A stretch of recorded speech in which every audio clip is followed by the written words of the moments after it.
ਜਿਹੜੀ ਐਜੂਕੇਸ਼ਨ ਹੈ ਇਹਦੀ ਬਿਗਨਿੰਗ ਤਾਂ ਹੈ, ਇਹਦਾ ਐਂਡ ਕੋਈ ਨਹੀਂ। ਐਜੂਕੇਸ਼ਨ ਨਾਲ ਜਿਹੜਾ ਮਨੁੱਖ ਆ ਉਹ ਮੋਮਬੱਤੀ ਤੋਂ ਮਸ਼ਾਲ ਬਣ ਜਾਂਦਾ, ਅਤੇ ਐਜੂਕੇਸ਼ਨ ਨੇ ਕਦੇ ਵੀ ਅੱਜ ਤੱਕ ਕਿਸੇ ਦਾ ਨੁਕਸਾਨ ਨਹੀਂ ਕੀਤਾ, ਫਾਇਦਾ ਹੀ ਪਹੁੰਚਾਇਆ। ਜਦੋਂ ਮੈਂ ਪੋਲੀਟਿਕਸ ਆਇਆ, ਮੈਂ ਫਾਦਰ ਸਾਹਿਬ ਨਾਲ ਡਿਸਕਸ ਕੀਤਾ, ਫਿਰ ਉਹਨਾਂ ਨੇ ਮੈਨੂੰ ਇੱਕ ਗੱਲ ਇਹ ਸਿਖਾਈ, ਜੇ ਤੂੰ ਲੀਡਰ ਬਣਨਾ ਨਾ ਫਿਰ ਪ੍ਰੋਪਰ ਲੀਡਰ ਬਣ, ਲੀਡਰਸ਼ਿਪ ਕੁਆਲਿਟੀਜ਼ ਲੈ ਕੇ ਆ, ਫਿਰ ਤੈਨੂੰ ਗਿਆਨ ਹੋਣਾ ਜ਼ਰੂਰੀ ਆ। ਉਹਨਾਂ ਦੀ ਗਾਈਡੈਂਸ ਦੇ ਨਾਲ ਮੈਂ ਲਾਅ 'ਚ ਐਡਮਿਸ਼ਨ ਲਈ, ਅਤੇ ਮੈਨੂੰ ਹੁੰਦਾ ਕਿ ਜੇ ਲੋਕਾਂ ਦੇ ਸਾਹਮਣੇ ਆਈਏ ਨਾ ਤਾਂ ਇੱਕ ਕੰਪਲੀਟ ਪਰਸਨੈਲਿਟੀ ਲੈ ਕੇ ਆਈਏ। ਇਹ ਤਾਂ ਹੀ ਸਿਸਟਮ ਦਾ ਸੁਧਾਰ ਹੋਣਾ। ਸਭ ਤੋਂ ਵੱਡਾ ਫਾਇਦਾ ਇਹ ਹੋਇਆ ਕਿ ਮੈਂ ਬੁਢਾਪੇ 'ਚ ਐਡਮਿਸ਼ਨ ਲਈ ਸੀ ਅਤੇ ਯੰਗ ਹੋ ਕੇ ਬਾਹਰ ਆਇਆ। ਵਾਹ ਜੀ ਵਾਹ, ਠੀਕ ਹੈ ਜੀ।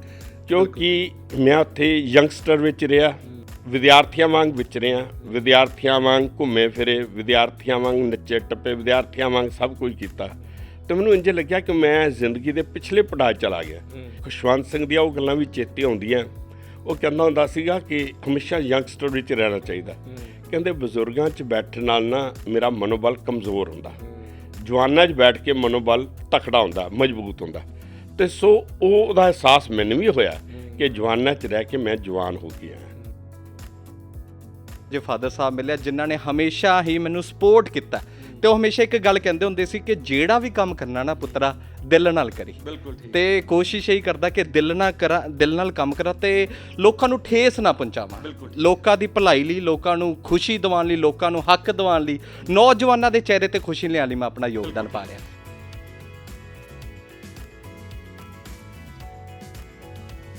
ਸਤਿ ਸ਼੍ਰੀ ਅਕਾਲ, ਨਮਸਤੇ, ਆਦਾਬ। ਵਕਾਲਤ ਕਰਨ ਦਾ ਸ਼ੌਂਕ ਹਰ ਕੋਈ ਉਹ ਸ਼ਖਸ ਰੱਖਦਾ ਹੈ ਜਿਹਨੂੰ ਕਾਨੂੰਨ ਦੇ ਨਾਲ ਲਗਾਵ ਹੁੰਦਾ ਹੈ, ਕਾਨੂੰਨ ਦੇ ਬਾਰੇ ਜਾਣਕਾਰੀ ਹਾਸਲ ਕਰਨੀ ਹੁੰਦੀ ਹੈ ਅਤੇ ਵਕੀਲ ਬਣਨਾ ਹੁੰਦਾ ਹੈ, ਐਡਵੋਕੇਟ ਕਹਿ ਲਓ ਜਾਂ ਲਾਇਰ ਕਹਿ ਲਓ।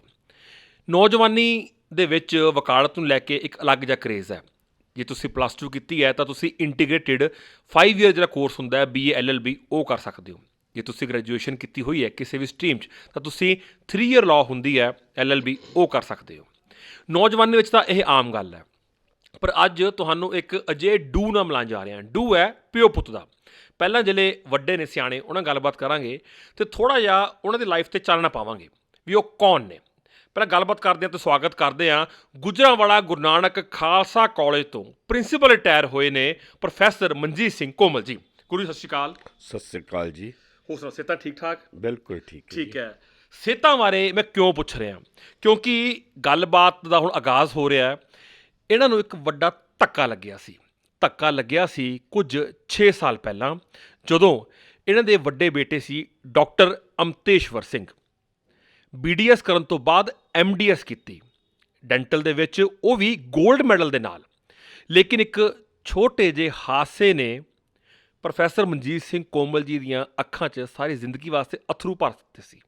ਸੈਟਬੈਕ ਲੱਗਿਆ, ਪਰਿਵਾਰ ਨੂੰ ਧੱਕਾ ਲੱਗਿਆ, ਜ਼ਿੰਦਗੀ ਜਿਉਣ ਦਾ ਦਿਲ ਨਹੀਂ ਕਰ ਰਿਹਾ ਸੀ, ਪਰ ਫਿਰ ਵੀ ਇਹਨਾਂ ਨੇ ਹਿੰਮਤ ਨਹੀਂ ਹਾਰੀ, ਕਿਉਂਕਿ ਜਿਨ੍ਹਾਂ ਨੇ ਕਿੰਨੇ ਹੀ ਦਹਾਕੇ ਆਪਣੇ ਕਾਲਜ ਦੇ ਵਿੱਚ ਪੰਜਾਬੀ ਮਾਂ ਭਾਸ਼ਾ ਦੇ ਪ੍ਰੋਫੈਸਰ ਹੋਣ ਦੇ ਨਾਤੇ ਜਦੋਂ ਲੋਕਾਂ ਨੂੰ ਹੱਲਾਸ਼ੇਰੀ ਦਿੱਤੀ ਹੋਵੇ, ਪੜ੍ਹਾਇਆ ਹੋਵੇ, ਅਤੇ ਉਹ ਬੱਚੇ ਅੱਜ ਦੀ ਡੇਟ 'ਚ ਅਲੱਗ-ਅਲੱਗ ਡਿਪਾਰਟਮੈਂਟਾਂ ਵਿੱਚ, ਮਹਿਕਮਿਆਂ 'ਚ, ਦੇਸ਼ਾਂ ਵਿਦੇਸ਼ਾਂ 'ਚ ਤਰੱਕੀ ਹਾਸਲ ਕਰ ਗਏ ਹੋਣ, ਤਾਂ ਉਸ ਇਨਸਾਨ ਦੀ ਆਪਣੀ ਜਿਹੜੀ ਮੈਂਟਲ ਸਾਈਕੀ ਹੈ, ਦਿਮਾਗ ਦੀ ਸ਼ਕਤੀ ਹੈ, ਕਿੰਨੀ ਕੁ ਮਜ਼ਬੂਤ ਹੋਊਗੀ ਕਿ ਵੱਡਾ ਪੁੱਤ 골ਡ ਮੈਡਲਿਸਟ ਡੈਂਟਲ ਡਾਕਟਰ ਗਵਾਉਣ ਤੋਂ ਬਾਅਦ ਵੀ ਹਿੰਮਤ ਨਹੀਂ ਹਾਰੀ ਅਤੇ ਪ੍ਰਿੰਸੀਪਲ ਰਿਟਾਇਰ ਹੋਣ ਤੋਂ ਬਾਅਦ ਵੀ ਵਕਾਲਤ ਦੀ ਪੜ੍ਹਾਈ ਕੀਤੀ। ਅਤੇ ਪਹਿਲਾਂ ਤਾਂ ਸਾਹਿਬ ਤੁਹਾਨੂੰ ਇਸ ਗੱਲ ਵਾਸਤੇ ਬੜਾ ਵੱਡਾ ਇੱਕ ਤੁਹਾਨੂੰ ਸ਼੍ਰੇਅ ਬਣਦਾ, ਬੜਾ ਵੱਡਾ ਤੁਹਾਡਾ ਹੌਸਲਾ ਹੈ। ਅਤੇ ਥੋੜ੍ਹਾ ਜਿਹਾ ਤੁਹਾਡੇ ਜੀਵਨ ਬਾਰੇ ਗੱਲਬਾਤ ਕਰਦੇ ਹਾਂ ਕਿ ਤੁਹਾਡਾ ਜੀਵਨ ਬਚਪਨ ਤੋਂ ਕਿਵੇਂ ਸ਼ੁਰੂ ਹੋਇਆ ਸੀ। ਅਸਲ ਵਿੱਚ ਗੱਲ ਇਹ ਹੈ ਕਿ ਮੇਰੇ ਫਾਦਰ ਦੀ ਬਹੁਤ ਛੋਟੀ ਉਮਰ ਵਿੱਚ ਡੈਥ ਹੋ ਗਈ ਸੀ। ਉਦੋਂ ਆਪ ਉਹ 10ਵੀਂ ਪੜ੍ਹਦੇ ਸਨ। ਬੜਾ ਸੰਘਰਸ਼ਮਈ ਉਹਨਾਂ ਨੇ ਜੀਵਨ ਜੀਵਿਆ, ਅਤੇ ਉਹ ਵੀ ਪੜ੍ਹ ਲਿਖ ਕੇ ਫਿਰ ਉਹ ਸਕੂਲ ਵਿੱਚ ਲੱਗੇ, ਉਹ ਵੀ ਸਕੂਲ ਦੇ ਪ੍ਰਿੰਸੀਪਲ ਦੇ ਤੌਰ 'ਤੇ ਰਿਟਾਇਰ ਹੋਏ। ਅਸੀਂ ਉਹਨਾਂ ਤੋਂ ਬਹੁਤ ਕੁਝ ਸਿੱਖਿਆ। ਜਿਹੜੀ ਲਗਨ ਅਤੇ ਮਿਹਨਤ ਨਾਲ ਉਹਨਾਂ ਨੇ ਸਾਨੂੰ ਬਚਪਨ ਤੋਂ ਸਿੱਖਿਆ ਦਿੱਤੀ ਹੈ, ਅਸੀਂ ਹਮੇਸ਼ਾ ਉਹਨਾਂ ਦੇ ਪੂਨੇ 'ਤੇ ਚੱਲਣ ਦੀ ਕੋਸ਼ਿਸ਼ ਕੀਤੀ ਹੈ। ਅਸੀਂ ਕਹਿਣ ਨੂੰ ਅੱਜ ਨੋ ਡਾਊਟ ਵਿਦਿਆਰਥੀ ਮੇਰਾ ਬੜਾ ਮਾਣ ਕਰਦੇ ਨੇ, ਬਹੁਤ ਸਨਮਾਨ ਦਿੰਦੇ ਨੇ, ਪਰ ਮੈਂ ਆਪਣੇ ਫਾਦਰ ਦੇ ਪੈਰਾਂ ਦੇ ਧੂੜ ਦੇ ਬਰਾਬਰ ਵੀ ਨਹੀਂ। ਜੋ ਗੁਣ ਉਹਨਾਂ ਦੇ ਵਿੱਚ ਸਨ, ਜੋ ਕੁਝ ਮੈਂ ਉਹਨਾਂ ਕੋਲ ਸਿੱਖਿਆ, ਔਰ ਸਭ ਤੋਂ ਵੱਡੀ ਇੱਕ ਹੈਰਾਨਗੀ ਦੀ ਗੱਲ ਤੁਹਾਨੂੰ ਮੈਂ ਹੋਰ ਇੱਕ ਦੱਸਾਂ ਕਿ ਫਾਦਰ ਨੇ ਮੈਨੂੰ ਆਪਣਾ ਦੋਸਤ ਬਣਾਇਆ ਸੀ ਜਦੋਂ ਮੈਂ ਛੋਟੀ ਜਿਹੀ ਉਮਰ 'ਚ ਸੀ, ਉਦੋਂ ਤੋਂ ਹੀ ਉਹ ਕਹਿੰਦੇ ਤੂੰ ਮੇਰਾ ਪੁੱਤ ਨਹੀਂ, ਮੇਰਾ ਦੋਸਤ ਹੈ। ਔਰ ਮੇਰਾ ਫਾਦਰ ਨਾਲ ਦੋਸਤੀ ਦਾ ਰੰਗ ਦਿਨੋਂ ਦਿਨ ਪੱਕਾ ਹੁੰਦਾ ਗਿਆ। ਫਾਦਰ ਦੇ ਹੁੰਦਿਆਂ ਸ਼ਾਇਦ ਮੈਂ ਬਾਹਰ ਕੋਈ ਦੋਸਤ ਵੀ ਨਹੀਂ ਬਣਾ ਸਕਿਆ। ਮੇਰੇ ਬੈਸਟ ਫਰੈਂਡ ਉਹੀ ਰਹੇ ਨੇ। ਔਰ ਮੈਂ ਵੀ ਦੁਨੀਆ ਦੇ ਵਿੱਚ ਹੋ ਸਕਦਾ ਕਿਸੇ ਤੋਂ ਕੋਈ ਗੱਲ ਛੁਪਾਈ ਹੋਵੇ, ਪਰ ਮੈਂ ਆਪਣੇ ਫਾਦਰ ਤੋਂ ਕਦੇ ਕੋਈ ਗੱਲ ਨਹੀਂ ਸੀ ਛੁਪਾਈ, ਅਤੇ ਨਾ ਹੀ ਮੇਰੇ ਫਾਦਰ ਨੇ, ਹੋ ਸਕਦਾ ਉਹਨਾਂ ਨੇ ਆਪਣੀ ਵਾਈਫ ਤੋਂ ਗੱਲਾਂ ਲੁਕਾਈਆਂ ਹੋਣ, ਪਰ ਮੇਰੇ ਤੋਂ ਉਹਨਾਂ ਨੇ ਕਦੇ ਕੋਈ ਗੱਲ ਨਹੀਂ ਸੀ ਲੁਕਾਈ। ਸੋ ਸਾਡਾ ਇਹੋ ਜਿਹਾ ਇੱਕ ਸੱਚੇ ਦੋਸਤਾਂ ਵਾਲਾ ਸੰਬੰਧ ਰਿਹਾ। ਉਹੀ ਸੰਬੰਧ ਅੱਗੋਂ ਮੇਰੇ ਬੱਚਿਆਂ 'ਚ ਹੈ। ਠੀਕ ਹੈ। ਮੈਂ ਵੀ ਆਪਣੇ ਬੱਚੇ ਨੂੰ ਕਦੇ ਆਪਣਾ, ਕਹਿੰਦੇ ਨਾ ਜਦੋਂ ਬੇਟਾ ਜਵਾਨ ਹੋ ਜਾਏ ਤਾਂ ਉਦੋਂ ਤੁਹਾਡਾ ਪੁੱਤਰ ਨਹੀਂ ਉਹ ਦੋਸਤ ਬਣ ਜਾਂਦਾ, ਅਤੇ ਮੇਰੇ ਫਾਦਰ ਨੇ ਤਾਂ ਮੈਨੂੰ ਬਚਪਨ ਤੋਂ ਹੀ ਆਪਣਾ ਦੋਸਤ ਬਣਾ ਲਿਆ ਸੀ, ਅਤੇ ਉਸੇ ਤਰ੍ਹਾਂ ਮੈਂ ਵੀ ਆਪਣੇ ਬੱਚਿਆਂ ਨੂੰ ਆਪਣਾ ਦੋਸਤ ਹੀ ਜੇ ਸਮਝਦਾ। ਤੁਹਾਡੀ ਸਕੂਲਿੰਗ ਦੀ ਗੱਲ ਕੀਤੀ ਜਾਵੇ ਤਾਂ ਤੁਸੀਂ ਸਰਕਾਰੀ ਸਕੂਲਾਂ 'ਚ ਪੜ੍ਹੇ ਹੋ? ਮੈਂ ਸਰਕਾਰੀ ਸਕੂਲ ਪੜ੍ਹਿਆ। ਮੇਰੇ ਫਾਦਰ ਵੀ ਸਰਕਾਰੀ ਸਕੂਲ ਹੀ ਸਨ। ਸਰਕਾਰੀ ਸਕੂਲ ਮੇਰੀ ਗੌਰਮੈਂਟ ਹਾਇਰ ਸੈਕੰਡਰੀ ਸਕੂਲ ਜਿਹੜਾ ਨੌਲੱਖੇ ਸਿਨੇਮੇ ਦੇ ਕੋਲ ਹੈ, ਉੱਥੇ ਤੋਂ ਹੀ ਮੇਰੀ ਐਜੂਕੇਸ਼ਨ ਹੈ। ਠੀਕ ਹੈ ਜੀ। ਉਸ ਤੋਂ ਬਾਅਦ ਮੈਂ BA ਕੀਤੀ ਖਾਲਸਾ ਕਾਲਜ ਤੋਂ, ਫਿਰ MA ਕੀਤੀ ਗੌਰਮੈਂਟ ਕਾਲਜ ਲੁਧਿਆਣਾ ਤੋਂ। ਉਸ ਤੋਂ ਬਾਅਦ ਮੈਂ MPhil ਅਤੇ PhD ਕੀਤੀ ਪੰਜਾਬ ਯੂਨੀਵਰਸਿਟੀ ਚੰਡੀਗੜ੍ਹ ਤੋਂ। ਠੀਕ ਹੈ ਜੀ, ਵਾਹ। ਅਤੇ ਹਾਲੇ ਮੈਂ ਉੱਥੇ MPhil ਜਦੋਂ ਕਰਕੇ ਹਟਿਆ ਤਾਂ ਮੇਰੀ ਫਸਟ ਅਪਾਇੰਟਮੈਂਟ ਹੋਈ ਸੀ ਗੌਰਮੈਂਟ ਕਾਲਜ ਤਲਵਾੜਾ ਦੀ। ਠੀਕ ਹੈ। ਪਰ ਉਸੇ ਹਫਤੇ ਦੇ ਵਿੱਚ ਇੱਥੇ ਇੰਟਰਵਿਊ ਸੀਗੀ ਖਾਲਸਾ ਕਾਲਜ 'ਚ, ਕਿਉਂਕਿ ਮੈਂ ਇੱਥੋਂ ਦਾ ਸਟੂਡੈਂਟ ਸੀ, ਇੱਥੇ ਇੰਟਰਵਿਊ ਦੇਣ ਆਇਆ ਅਤੇ ਇੱਥੇ ਮੇਰੀ ਸਿਲੈਕਸ਼ਨ ਹੋ ਗਈ। ਅਤੇ ਇਹ ਕਿਹੜੇ ਸਾਲ ਦੀ ਗੱਲ ਹੈ ਜੀ? ਇਹ ਗੱਲ ਹੈਗੀ 79 ਦੀ। ਠੀਕ ਹੈ। ਅਤੇ ਮੇਰਾ ਕਿਉਂਕਿ ਇਸ ਕਾਲਜ ਦੀ ਮਿੱਟੀ ਨਾਲ ਮੋਹ ਸੀ, ਇੱਥੋਂ ਦਾ ਮੈਂ ਪੜ੍ਹਿਆ ਹੋਇਆ ਸੀ, ਅਤੇ ਇਸ ਕਰਕੇ ਮੈਂ ਫਿਰ ਉਹ ਗੌਰਮੈਂਟ ਨੌਕਰੀ ਨੂੰ ਛੱਡ ਕੇ ਇੱਥੇ ਨੌਕਰੀ ਕਰਨੀ ਤਰਜੀਹ ਦਿੱਤੀ। ਉਦੋਂ ਪਿਤਾ ਜੀ ਨੇ ਕਿਹਾ ਨਹੀਂ ਕਿ ਸਰਕਾਰੀ ਨੌਕਰੀ ਛੱਡ ਕੇ ਬੱਚੇ ਤੁਸੀਂ ਇੱਧਰ ਚੱਲੇ ਹੋ? ਮੇਰੇ ਫਾਦਰ ਨੇ ਨਾ ਅਸਲ ਵਿੱਚ, ਮੈਨੂੰ ਤੁਹਾਡੇ ਨਾਲ ਹੋਰ ਦੱਸਾਂ, ਸ਼ਾਇਦ ਜ਼ਿੰਦਗੀ ਦੇ ਵਿੱਚ ਮੇਰੇ ਨਾਲ ਉਹ ਕਦੇ ਗੁੱਸੇ ਨਹੀਂ ਸੀ ਹੋਏ, ਅਤੇ ਜੋ ਮੈਂ ਕਹਿੰਦਾ ਸੀ ਉਹ ਕਹਿੰਦੇ ਸੀ ਬੇਟਾ ਤੁਸੀਂ ਦੇਖ ਲਓ ਜੇ ਤੁਹਾਨੂੰ ਜੋ ਠੀਕ ਲੱਗਦਾ। ਮੈਂ ਉਹਨਾਂ ਤੋਂ ਸਲਾਹ ਲੈਂਦੇ, ਕਹਿੰਦੇ ਨਹੀਂ ਤੁਸੀਂ ਜੋ ਤੁਹਾਨੂੰ ਜੇ ਲੱਗਦਾ ਵੀ ਇਹ ਠੀਕ ਹੈ ਤਾਂ ਇੱਥੇ ਕਰ ਲਓ। ਉਹਨਾਂ ਨੇ ਕਦੇ ਇਹੋ ਜਿਹੀ ਗੱਲ ਨਹੀਂ ਸੀ ਕੀਤੀ, ਜਿਵੇਂ ਤੁਹਾਨੂੰ ਠੀਕ ਲੱਗਦਾ।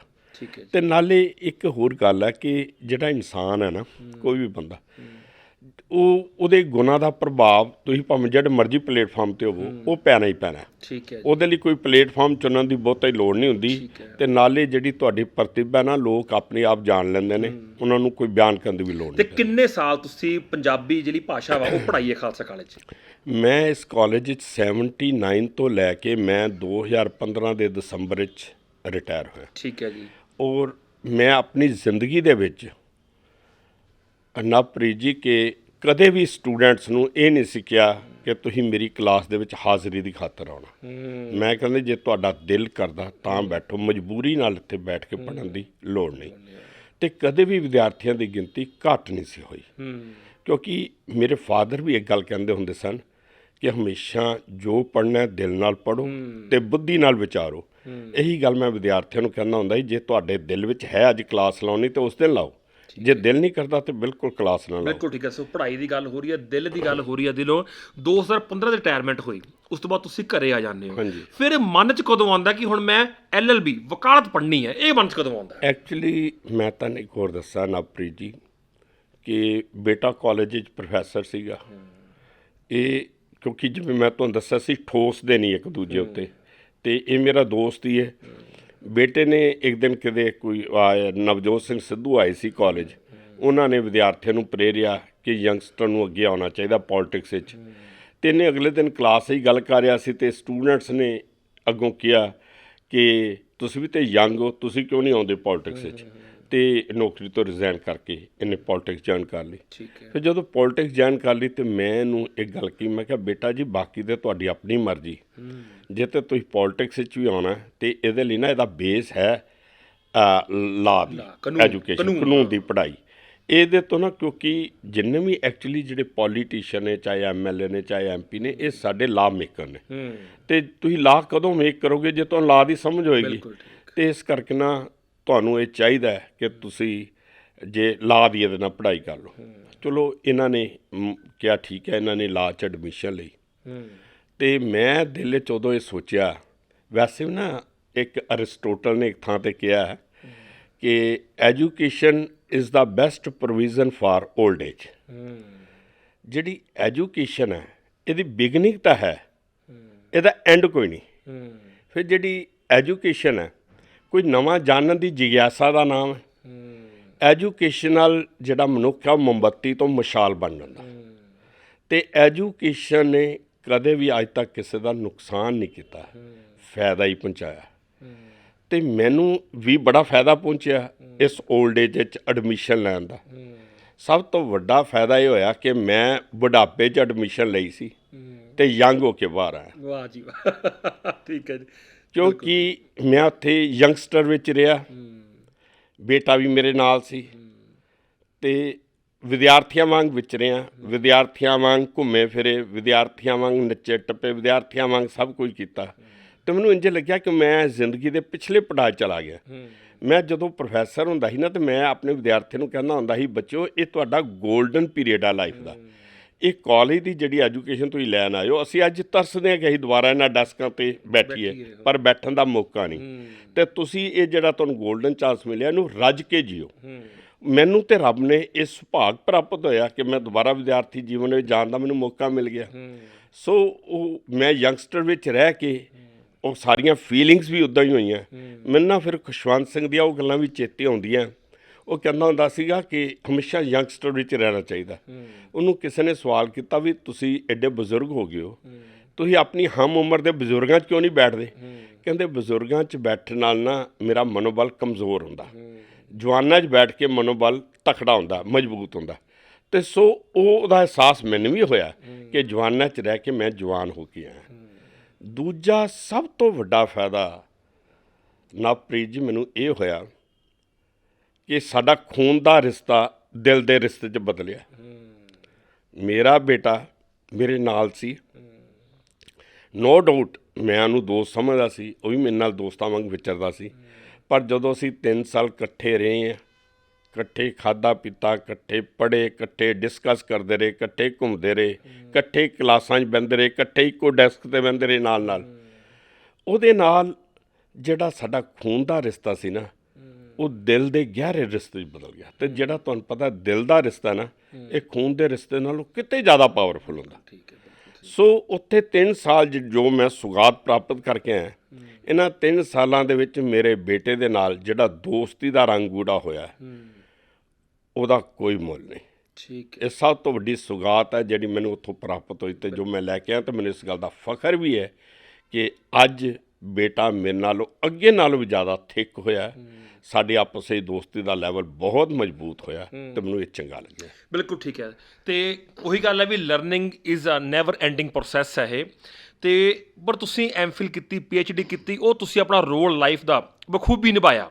ਹੈੱਡ ਆਫ ਡਿਪਾਰਟਮੈਂਟ ਵੀ ਰਹੇ, ਉਸ ਤੋਂ ਬਾਅਦ ਪ੍ਰਿੰਸੀਪਲ ਵੀ ਰਹੇ, ਸਭ ਕੁਝ ਹੋਇਆ। ਹੁਣ ਵਕਾਲਤ ਕਰਨ ਤੋਂ ਬਾਅਦ ਕਿ ਤੁਹਾਨੂੰ ਹੁਣ ਸਾਡੇ ਦਰਸ਼ਕ ਵਕਾਲਤ ਕਰਕੇ ਵਕੀਲ ਦੀ ਪ੍ਰੈਕਟਿਸ ਕਰਦਿਆਂ ਹੋਇਆਂ ਕਚਹਿਰੀ 'ਚ ਕਦੋਂ ਦੇਖਣਗੇ? ਮੈਂ ਸ਼ਾਇਦ ਮੰਡੇ ਤੋਂ ਹੀ ਜੁਆਇਨ ਕਰ ਰਿਹਾ। ਮੈਂ ਲਾਇਸੈਂਸ ਮਿਲ ਗਿਆ ਅਤੇ ਮੰਡੇ ਤੋਂ ਮੈਂ ਕੋਰਟ ਜਾਣਾ। ਔਰ ਮੇਰੀ ਸਾਰਿਆਂ ਨੂੰ ਇੱਕ ਇਹ ਹੰਬਲ ਰਿਕੁਐਸਟ ਵੀ ਹੈ ਕਿ ਮੈਂ ਜਿੰਨੇ ਕੁ ਜੋਗਾ ਹੈਗਾ ਮੈਂ ਸਮਾਜ ਦੀ ਸੇਵਾ ਕਰਾਂਗਾ। ਔਰ ਮੈਂ ਕੋਈ ਪੈਸੇ ਦੇ ਲਾਲਚ ਨੂੰ ਇਹ ਵਕਾਲਤ ਨਹੀਂ ਕੀਤੀ। ਮੈਂ ਤਾਂ ਸਿਰਫ ਕਹਿੰਦਾ ਕਈ ਨੀਡੀ ਬੰਦੇ ਜਿਨ੍ਹਾਂ ਨੂੰ ਲੋੜ ਹੈ ਇਨਸਾਫ ਲਈ, ਜਿਨ੍ਹਾਂ ਕੋਲ ਵਕੀਲ ਨੂੰ ਦੇਣ ਲਈ ਪੈਸੇ ਨਹੀਂ, ਉਹ ਜਦੋਂ ਮਰਜ਼ੀ ਮੇਰੇ ਕੋਲ ਆਉਣ, ਜਿੰਨਾ ਕੁ ਹੋ ਸਕਿਆ ਮੈਂ ਜ਼ਰੂਰ ਉਹਨਾਂ ਦੀ ਵੱਧ ਤੋਂ ਵੱਧ ਸਹਾਇਤਾ। ਬਿਲਕੁਲ ਠੀਕ ਹੈ। ਸੋ ਦਰਸ਼ਕੋ, ਇਹ ਸਨ ਡਾਕਟਰ ਪ੍ਰੋਫੈਸਰ ਮਨਜੀਤ ਸਿੰਘ ਕੋਮਲ ਜੀ। ਸੋ ਨਾਲ ਹੀ ਇਹਨਾਂ ਦੇ ਜਿਹੜੇ ਛੋਟੇ ਬੇਟੇ ਨੇ ਉਹਨਾਂ ਗੱਲਬਾਤ ਕਰਦੇ ਹਾਂ ਗੁਰਨੂਰ ਸਿੰਘ, ਕੋਮਲ ਗੁਰਨੂਰ ਸਿੰਘ ਨਾਲ। ਗੁਰਨੂਰ ਜੀ ਸਤਿ ਸ਼੍ਰੀ ਅਕਾਲ। ਸਤਿ ਸ਼੍ਰੀ ਅਕਾਲ ਬੇਦੀ ਸਾਹਿਬ। ਹੋਰ ਸੁਣਾਓ? ਆਲ ਗੁੱਡ ਜੀ। ਤੇ ਕਿਵੇਂ ਲੱਗਦਾ ਹੈ ਕਿ ਵਕਾਲਤ ਕੀਤੀ ਹੈ, ਪਿਓ ਪੁੱਤਾਂ ਨੇ ਇਕੱਠੇ ਪੜ੍ਹਾਈ ਕੀਤੀ, ਇਕੱਠੇ ਪੜ੍ਹੇ, ਇਕੱਠੇ ਕਲਾਸਾਂ 'ਚ ਬੈਠੇ, ਹੁਣ ਪਿਓ ਪੁੱਤ ਇਕੱਠੇ ਵਕੀਲ ਬਣੇ ਆ, ਕਿਵੇਂ ਮਹਿਸੂਸ ਕਰਦੇ ਹੋ? ਦੇਖੋ ਬੇਦੀ ਸਾਹਿਬ, ਪਹਿਲੇ ਤਾਂ ਬੜੀ ਫਖਰ ਵਾਲੀ ਗੱਲ ਹੁੰਦੀ ਹੈ ਜਿਹੜਾ ਤੁਹਾਡਾ ਰੋਲ ਮਾਡਲ ਹੁੰਦਾ, ਉਸ ਰੋਲ ਮਾਡਲ ਦੇ ਨਾਲ ਬਹਿ ਕੇ ਜਦੋਂ ਤੁਸੀਂ ਪੜ੍ਹਾਈ ਕਰਦੇ ਹੋ ਤੇ ਵੈਸੇ ਹੀ ਬੜੇ ਮਾਣ ਵਾਲੀ ਗੱਲ ਹੁੰਦੀ ਆ। ਤੇ ਮੇਰੇ ਫਾਦਰ ਸਾਹਿਬ ਤਾਂ ਵੈਸੇ ਹੀ ਮੇਰੇ ਲਈ ਰੋਲ ਮਾਡਲ ਹੈ, ਕਿਉਂਕਿ ਬਚਪਨ ਤੋਂ ਜੋ ਉਹਨਾਂ ਨੇ ਸੰਘਰਸ਼ ਕੀਤਾ, ਜੋ ਉਹਨਾਂ ਦੀਆਂ ਪ੍ਰਾਪਤੀਆਂ ਨੇ ਤੇ ਜਿਹੜੇ ਮੁਕਾਮ ਤੇ ਉਹਨਾਂ ਨੇ ਸਾਨੂੰ ਲਿਆ ਕੇ ਖੜਾ ਕਰਤਾ, ਅਸੀਂ ਇਹਨਾਂ ਦਾ ਦੇਣਾ ਕਦੇ ਵੀ ਨਹੀਂ ਦੇ ਸਕਦੇ। ਮੇਰੇ ਲਈ ਤਾਂ ਰੱਬ ਨੇ, ਮੇਰੇ ਪੇਰੈਂਟਸ ਮੇਰੇ ਲਈ ਰੱਬ ਨੇ ਤੇ ਮੈਨੂੰ ਹਮੇਸ਼ਾ ਹੀ ਰੱਬ ਦਾ ਸਾਥ ਮਿਲਿਆ ਤੇ ਮੈਂ ਹਮੇਸ਼ਾ ਇਸ ਚੀਜ਼ ਦਾ ਬੜਾ ਖੁਸ਼ ਨਸੀਬ ਮਹਿਸੂਸ ਕਰਦਾ ਕਿ ਮੈਨੂੰ ਇਹੋ ਜਿਹਾ ਪਰਿਵਾਰ ਮਿਲਿਆ, ਇਹੋ ਜਿਹੇ ਫਾਦਰ ਸਾਹਿਬ ਮਿਲਿਆ ਜਿਨ੍ਹਾਂ ਨੇ ਹਮੇਸ਼ਾ ਹੀ ਮੈਨੂੰ ਸਪੋਰਟ ਕੀਤਾ।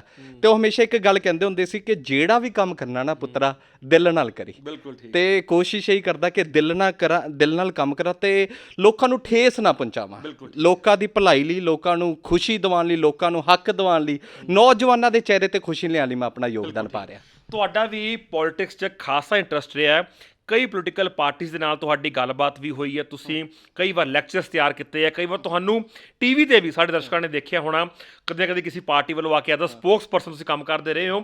ਸੋ ਤੁਸੀਂ ਹੁਣ ਵਕਾਲਤ ਕੀਤੀ ਹੈ ਆਪਣੇ ਫਾਦਰ ਸਾਹਿਬ ਦੇ ਨਾਲ, being an advocate, being a lawyer, ਹੈ ਨਾ, ਜਾਂ ਲਾਅ ਗ੍ਰੈਜੂਏਟ, ਪਲੱਸ ਇਸ ਤੋਂ ਪਹਿਲਾਂ ਤੁਸੀਂ ਪੋਲਿਟਿਕਸ ਸੀਗੇ, ਤੁਸੀਂ ਜਿਹੜਾ ਕੰਬੀਨੇਸ਼ਨ ਹੈ ਇਹਨੂੰ ਕਿਵੇਂ ਦੇਖਦੇ ਹੋ?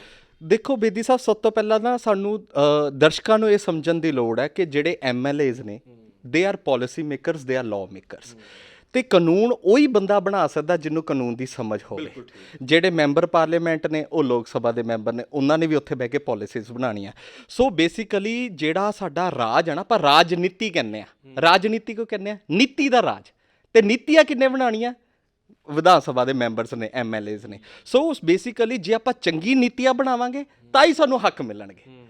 ਜੇ ਆਪਾਂ ਚੰਗੀ ਪਾਲਿਸੀਜ਼ ਲੈ ਕੇ ਆਵਾਂਗੇ ਤਾਂ ਹੀ ਨੌਜਵਾਨਾਂ ਦੇ ਚਿਹਰੇ ਤੇ ਖੁਸ਼ੀ ਹੋਊਗੀ, ਤਾਂ ਹੀ ਨੌਜਵਾਨਾਂ ਨੂੰ ਰੋਜ਼ਗਾਰ ਮਿਲੂਗਾ। ਆਪਾਂ ਕੀ ਦੇਖਣ ਲੱਗ ਜਾਂਦੇ, ਆਪਾਂ ਰਾਜਨੇਤਾ ਦੇਖਣ ਲੱਗ ਜਾਂਦੇ ਹਾਂ, ਜਦ ਕਿ ਸਾਨੂੰ ਰਾਜਨੀਤੀ ਦੇਖਣ ਦੀ ਲੋੜ ਹੈ। ਮੈਂ ਤਾਂ ਪਰਿਭਾਸ਼ਾ ਹੀ ਦੱਸਣ ਆਇਆ ਕਿ ਆਪਾਂ ਰਾਜਨੀਤੀ ਦੇਖੀਏ, ਨਹੀਂ ਤਾਂ ਆਪਣੇ ਇੱਥੇ ਪਰਿਭਾਸ਼ਾ ਜ਼ਿਆਦਾਤਰ MLAs ਜਾਂ MPs ਦੀ ਇਹ ਬਣੀ ਹੋਈ ਹੈ ਕਿ ਜਿਹੜਾ ਭੋਗ ਤੇ ਆ ਗਿਆ, ਜਿਹੜਾ ਵਿਆਹ ਫੰਕਸ਼ਨ ਤੇ ਆ ਗਿਆ, ਜਾਂ ਜਿਹੜੇ ਉਦਘਾਟਨ ਸਮਾਗਮ ਤੇ ਆ ਗਿਆ, ਇਹ MLA ਦਾ ਕੰਮ ਹੈ। ਇਹ MLA ਦਾ ਕੰਮ ਨਹੀਂ ਹੈ। ਜਿਵੇਂ ਕਹਿੰਦੇ ਹੁੰਦੇ ਨੇ ਵੀ ਬੰਦੇ ਨੇ MBA ਕਰਨੀ ਚਾਹੀਦੀ ਹੈ, ਕਹਿੰਦੇ ਕਿਹੜੀ MBA? ਕਹਿੰਦੇ ਮੈਰਿਜ, ਭੋਗ, ਅਟੈਂਡੈਂਸ। ਬਿਲਕੁਲ ਬਿਲਕੁਲ। ਬੇਸਿਕਲੀ ਸਾਨੂੰ ਇੱਥੇ ਸਮਝਣ ਦੀ ਲੋੜ ਆ ਸਿਸਟਮ ਦਾ ਸੁਧਾਰ ਕਿਉਂ ਨਹੀਂ ਹੋਇਆ। ਬੇਦੀ ਸਾਹਿਬ, ਸਾਨੂੰ ਇਹ ਚੀਜ਼ ਤੇ ਸਵਾਲ ਕਰਨ ਦੀ ਲੋੜ ਆ। 75 ਸਾਲ ਹੋ ਗਏ ਆਜ਼ਾਦੀ ਲਈ ਨੂੰ, ਅੱਜ ਵੀ ਸਿਆਸਤ ਤੌਰ ਤੇ ਮੁੱਦੇ ਕੀ ਆ? ਗਲੀਆਂ ਸੜਕਾਂ ਬਣਵਾ ਦਾਂਗੇ, ਕੂੜੇਦਾਨ ਚ ਕੂੜਾ ਚਕਵਾ ਦਾਂਗੇ, ਤੁਹਾਡੀਆਂ ਸੀਵਰੇਜ ਪਵਾ ਦਾਂਗੇ। ਹਾਲੇ ਤੱਕ 75 ਸਾਲ ਹੋ ਗਏ, ਆਪਾਂ ਗਲੀਆਂ ਨਾਲੀਆਂ ਨਹੀਂ ਬਣਾ ਸਕੇ। ਹਾਂ, ਬੇਸਿਕ ਜਿਹੀਆਂ ਗੱਲਾਂ। 75 ਸਾਲ ਦੀ ਆਜ਼ਾਦੀ ਤੋਂ ਬਾਅਦ ਹੀ ਆਪਣੇ ਹਾਲਾਤ ਉਹੀ ਨੇ। ਕਿਉਂ ਨੇ? ਕਿਉਂਕਿ ਆਪਾਂ ਲੀਡਰਸ਼ਿਪ ਕੁਆਲਿਟੀਜ਼ ਨਹੀਂ ਦੇਖ ਰਹੇ।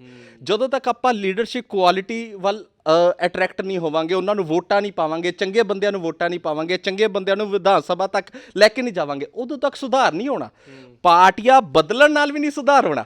ਚੰਗੇ ਕਿਰਦਾਰ 117 ਚੰਗੇ ਕਿਰਦਾਰ ਆਪਾਂ ਵਿਧਾਨ ਸਭਾ 'ਚ ਲੈ ਗਏ ਨਾ, ਉਦੋਂ ਤੁਸੀਂ ਦੇਖਿਓ ਅਸਲੀ ਬਦਲਾਅ ਹੋਊਗਾ। ਬਿਲਕੁਲ ਠੀਕ ਹੈ। ਸੋ ਵਕਾਲਤ ਦੀ ਗੱਲ ਹੋ ਰਹੀ ਹੈ, ਜੇ ਫਾਦਰ ਸਾਹਿਬ ਨੇ ਤਾਂ MPhil PhD ਹਾਈ ਲੈਵਲ ਦੀਆਂ ਡਿਗਰੀਆਂ ਕੀਤੀਆਂ। ਤੁਹਾਡੀ ਇਸ ਲਾਅ ਤੋਂ ਪਹਿਲਾਂ ਕਿਹੜੀ ਕਿਹੜੀ ਪ੍ਰਾਪਤੀਆਂ ਨੇ ਪੜ੍ਹਾਈ ਵਿੱਚ? ਮੈਂ BTech ਕੀਤੀ ਹੈ, ਉਸ ਤੋਂ ਬਾਅਦ MA ਇੰਗਲਿਸ਼ ਕੀਤੀ ਹੈ ਪੰਜਾਬ ਯੂਨੀਵਰਸਿਟੀ। BTech ਇਨ ਮਕੈਨੀਕਲ ਇੰਜੀਨੀਅਰਿੰਗ। ਤੇ ਉਸ ਤੋਂ ਬਾਅਦ ਮੈਂ MA in English Punjab university ਤੋਂ, ਹੁਣ LLB ਕੀਤੀ ਹੈ। ਠੀਕ ਹੈ ਜੀ। ਤੇ BTech ਕਿੱਥੋਂ ਕੀਤੀ ਸੀ? ਮੈਂ ਚਿਤਕਾਰਾ ਯੂਨੀਵਰਸਿਟੀ ਤੋਂ। ਠੀਕ ਹੈ। ਤੇ ਤੁਹਾਡਾ ਲਾਅ ਵਾਲੇ ਪਾਸੇ ਕਿਵੇਂ ਰੁਝਾਨ ਗਿਆ? ਫਾਦਰ ਸਾਹਿਬ ਕਰਕੇ ਤੁਹਾਡਾ ਰੁਝਾਨ ਬਣਿਆ ਜਾਂ ਤੁਹਾਡੇ ਕਰਕੇ ਫਾਦਰ ਸਾਹਿਬ ਦਾ ਰੁਝਾਨ ਬਣਿਆ ਲਾਅ ਦਾ? ਦੇਖੋ, ਜਿਵੇਂ ਫਾਦਰ ਸਾਹਿਬ ਨੇ ਨਾ ਹਮੇਸ਼ਾ ਮੈਨੂੰ ਫ੍ਰੀ ਹੈਂਡ ਦਿੱਤਾ ਕਿ ਉਹਨਾਂ ਨੇ ਹਮੇਸ਼ਾ ਕਿਹਾ ਕਿ ਜਿਹੜਾ ਵੀ ਕੰਮ ਕਰਨਾ, ਉਹਨਾਂ ਨੂੰ ਮੇਰੇ ਤੇ ਪੂਰਾ ਭਰੋਸਾ ਸੀ ਕਿ ਜੋ ਵੀ ਇਹ ਕੰਮ ਕਰੂਗਾ ਚੰਗਾ ਹੀ ਕਰੂਗਾ। ਕਿਉਂਕਿ ਉਹਨਾਂ ਨੂੰ ਸ਼ਾਇਦ ਆਪਣੇ ਦਿੱਤੇ ਸੰਸਕਾਰਾਂ ਦਾ ਜ਼ਿਆਦਾ ਭਰੋਸਾ ਸੀ, ਕਿ ਕਿਉਂਕਿ ਬੱਚਿਆਂ ਦੀ ਪਰਵਰਿਸ਼ 'ਚ ਜ਼ਿਆਦਾ ਭਰੋਸਾ ਸੀ ਕਿ ਜੋ ਇਹ ਕਰੂਗਾ ਤੇ ਠੀਕ ਹੀ ਕਰੂਗਾ। ਜਿਵੇਂ ਉਹਨਾਂ ਨੇ ਆਲਰੇਡੀ ਦੱਸਿਆ ਕਿ ਜਦੋਂ ਸਿੱਧੂ ਸਾਹਿਬ ਆਏ ਕਾਲਜ 'ਚ, ਉਦੋਂ ਮੈਂ ਪ੍ਰੋਫੈਸਰ ਸੀ, ਤੇ ਉਹਨਾਂ ਨੇ ਕਿਹਾ ਕਿ ਸਾਨੂੰ ਨਵੇਂ ਨੌਜਵਾਨਾਂ ਦੀ ਲੋੜ ਹੈ ਜਿਹੜੇ ਕਿ ਸਿਸਟਮ 'ਚ ਇੱਕ ਚੰਗਾ ਸੁਧਾਰ ਲਿਆ ਸਕਣ, ਤੇ ਇੱਕ ਮਤਲਬ ਆਪਾਂ ਚੰਗਾ ਇੱਕ ਰਾਹ ਦੇ ਸਕੀਏ, ਕਿ ਕਿਉਂਕਿ ਸਾਨੂੰ ਵਿਜ਼ਨਰੀ ਪੋਲਿਟਿਕਸ ਦੀ ਲੋੜ ਹੈ, ਵਿਜ਼ਨਰੀ ਲੀਡਰਸ਼ਿਪ ਦੀ ਲੋੜ ਹੈ। ਤੇ ਇਹ ਡਿਸਕਸ਼ਨ ਜਦੋਂ ਮੈਂ ਆਪਣੇ ਸਟੂਡੈਂਟਸ ਨਾਲ ਕੀਤੀ, ਕਿਉਂਕਿ ਉਦੋਂ ਇੱਕ ਟ੍ਰੈਂਡ ਬਣਿਆ ਹੋਇਆ ਸੀ, ਉਹ ਜਿਹੜਾ ਟ੍ਰੈਂਡ ਹਾਲੇ ਤੱਕ ਚੱਲ ਰਿਹਾ, ਉਦੋਂ ਮੈਂ ਬੱਚਿਆਂ ਨੂੰ ਪੁੱਛਿਆ ਕਿ ਬੱਚਾ ਤੁਸੀਂ ਕੀ ਕਰਨਾ ਚਾਹੁੰਦੇ ਹੋ, ਕੀ ਬਣਨਾ ਚਾਹੁੰਦੇ ਹੋ? ਕਹਿੰਦੇ ਸਰ ਅਸੀਂ ਬਣਨਾ ਤਾਂ ਕੁਝ ਨਹੀਂ ਚਾਹੁੰਦੇ, ਪਰ ਅਸੀਂ ਇਹ ਦੇਸ਼ ਛੱਡ ਕੇ ਜਾਣਾ ਚਾਹੁੰਦੇ ਹਾਂ। ਉਦੋਂ ਦਿਲ ਨੂੰ ਠੇਸ ਪਹੁੰਚੀ। ਮੈਂ ਕਿਹਾ ਯਾਰ ਤੁਹਾਨੂੰ ਜਿੱਥੇ ਜਿੱਥੇ ਕਮੀ ਲੱਗਦੀ ਹੈ ਸੁਧਾਰ ਕਰਨਾ ਚਾਹੀਦਾ। ਕਹਿੰਦਾ ਸਰ ਤੁਸੀਂ ਕਿਉਂ ਨਹੀਂ ਕਰਦੇ ਸੁਧਾਰ? ਜੇ ਤੁਹਾਨੂੰ ਲੱਗਦਾ ਹੈ ਕਿ ਰਾਜਨੀਤੀ 'ਚ ਕਮੀ ਹੈ, ਰਾਜਨੀਤੀ ਤੋਂ ਹੀ ਸਿਸਟਮ ਠੀਕ ਹੋਣਾ, ਤੇ ਤੁਸੀਂ ਕਿਉਂ ਨਹੀਂ ਵਿੱਚ ਆਉਂਦੇ? ਮੈਂ ਉਸ ਤੋਂ ਬਾਅਦ ਰਿਜ਼ਾਈਨ ਦੇ ਦਿੱਤਾ। ਰਿਜ਼ਾਈਨ ਦੇ ਕੇ ਫਿਰ ਜਦੋਂ ਮੈਂ ਪੋਲਿਟਿਕਸ ਆਇਆ, ਮੈਂ ਫਾਦਰ ਸਾਹਿਬ ਨਾਲ ਡਿਸਕਸ ਕੀਤਾ। ਫਿਰ ਉਹਨਾਂ ਨੇ ਮੈਨੂੰ ਇੱਕ ਗੱਲ ਇਹ ਸਿਖਾਈ, ਜੇ ਤੂੰ ਲੀਡਰ ਬਣਨਾ ਨਾ, ਫਿਰ ਪ੍ਰੋਪਰ ਲੀਡਰ ਬਣ, ਲੀਡਰਸ਼ਿਪ ਕੁਆਲਿਟੀਜ਼ ਲੈ ਕੇ ਆ, ਫਿਰ ਤੈਨੂੰ ਗਿਆਨ ਹੋਣਾ ਜ਼ਰੂਰੀ ਆ। ਉਹਨਾਂ ਦੀ ਗਾਈਡੈਂਸ ਦੇ ਨਾਲ ਮੈਂ ਲਾਅ 'ਚ ਐਡਮਿਸ਼ਨ ਲਈ, ਤੇ ਮੈਨੂੰ ਹੁੰਦਾ ਕਿ ਜੇ ਲੋਕਾਂ ਦੇ ਸਾਹਮਣੇ ਆਈਏ ਨਾ, ਤੇ ਇੱਕ ਕੰਪਲੀਟ ਪਰਸਨੈਲਿਟੀ ਲੈ ਕੇ ਆਈਏ, ਇਹ ਤਾਈ ਸਿਸਟਮ ਦਾ ਸੁਧਾਰ ਹੋਣਾ। ਠੀਕ ਹੈ। ਤਾਈ ਤੇ ਫਾਦਰ ਸਾਹਿਬ ਤਾਂ ਬਸ ਹੁਣ ਸੋਮਵਾਰ ਤੋਂ ਚੱਲੇ ਆ ਪ੍ਰੈਕਟਿਸ ਸਟਾਰਟ ਕਰਨ, ਤੁਸੀਂ ਕਾਤੋਂ ਨਾਲ ਸਾਥ ਦੇਣਾ? ਮੈਂ ਫਾਦਰ ਸਾਹਿਬ ਦੇ ਨਾਲ ਹੀ ਆ, ਫਾਦਰ ਸਾਹਿਬ ਦੇ ਨਾਲ। ਸੋ ਪਿਓ ਪੁੱਤ ਦੀ ਯਾਰੀ ਤੇ ਜੱਗ ਨੇ ਨਿਹਾਰੀ। ਸੋ ਹੁਣ ਕੁਝ ਹੀ ਦਿਨਾਂ ਦੇ ਵਿੱਚ ਦੋਨੋਂ ਪਿਓ ਪੁੱਤ ਮਿਹਨਤਕਸ਼ ਪਿਓ ਪੁੱਤ ਹੁਣ ਆਪਣੇ ਜ਼ਿੰਦਗੀ ਦਾ ਸਫ਼ਰ ਅੱਗੇ ਹੋਰ ਵਧਾਉਂਦਿਆਂ ਹੋਇਆਂ ਵਕਾਲਤ ਵਿੱਚ ਹੁਣ ਆਪਣਾ ਹੱਥ ਜਮਾਉਣ ਜਾ ਰਹੇ ਆ, ਪੈਰ ਪਾਉਣ ਜਾ ਰਹੇ ਆ ਤੇ ਲੁਧਿਆਣੇ ਦੀ ਕਚਹਿਰੀ ਦੇ ਵਿੱਚ ਹੁਣ ਤੁਹਾਨੂੰ ਕੁਝ ਹੀ ਦਿਨਾਂ ਵਿੱਚ ਜੋ ਇਹ ਪਰਿਵਾਰ ਹੈ ਆਪਣੇ ਕੋਮਲ ਗੁਰਨੂਰ ਸਿੰਘ ਅਤੇ ਉਹਨਾਂ ਦੇ ਪਿਤਾ ਪ੍ਰੋਫੈਸਰ ਡਾਕਟਰ ਮਨਜੀਤ ਸਿੰਘ ਕੋਮਲ ਜੀ ਤੁਹਾਨੂੰ ਹੁਣ ਵਕਾਲਤ ਕਰਦੇ ਹੋਏ ਪ੍ਰੈਕਟਿਸ ਕਰਦੇ ਹੋਏ ਦਿਖ ਜਾਣਗੇ। ਤੇ ਦਰਸ਼ਕਾਂ ਦੇ ਵਿੱਚੋਂ ਜੇ ਕਿਸੇ ਨੇ ਕਿਸੇ ਵੀ ਤਰ੍ਹਾਂ ਦਾ ਕੋਈ ਸਲਾਹ ਮਸ਼ਵਰਾ ਕਰਨਾ ਹੈ, ਕਿਉਂਕਿ ਵਕਾਲਤ ਵਿੱਚ ਉਹਨਾਂ ਨੇ ਕਿਹਾ ਹੈ ਕਿ ਅਸੀਂ ਸੇਵਾ ਕਰਾਂਗੇ, ਕਿ ਸਾਨੂੰ ਬਹੁਤੀਆਂ ਫੀਸਾਂ ਦਾ ਜਾਂ ਪੈਸਿਆਂ ਦਾ ਲਾਲਚ ਨਹੀਂ ਹੈਗਾ, ਸਾਡਾ ਜੋ ਵਕਾਲਤ ਹੈ ਲਾਅ ਹੈ ਉਹ ਕਰਨ ਦਾ ਮਕਸਦ ਹੀ ਇਹ ਰਿਹਾ। ਕੈਮਰਾਮੈਨ ਸੇਵਾ ਸਿੰਘ ਦੇ ਨਾਲ ਨਵਪ੍ਰੀਤ ਸਿੰਘ ਬੇਦੀ, ਸਾਨੂੰ ਦਿਓ ਇਜਾਜ਼ਤ। ਤੁਸੀਂ ਦੇਖਦੇ ਰਹੋ ਲੁਧਿਆਣਾ ਲਾਈਵ ਨਿਊਜ਼।